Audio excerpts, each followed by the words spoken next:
હવે chiropractic treatment કોને કોને કરાવવી જોઈએ, કોને કોને કરાવી શકાય? So the pain is if mechanical, કોઈ જોઈન્ટ પેઇન છે, મસ્ક્યુલર પેઇન છે, તો કાયરોપ્રેક્ટિક થઈ શકે. એ pain is pathological or neurological, chiropractic cannot do.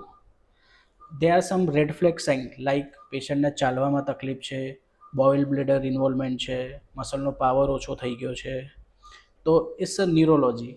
So if there is a neurological problem, chiropractic cannot be done.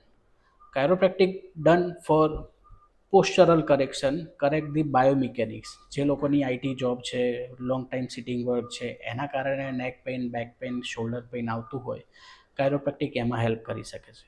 પણ અંદર કોઈ પેથોલોજી છે કે વધારે પડતી ડિસ્ક બહાર આવી ગઈ છે, નર્વ કમ્પ્રેશન થાય છે, ચાલવામાં તકલીફ પડી ગઈ છે, તો they required expert opinion like spine surgeon, neuro surgeon.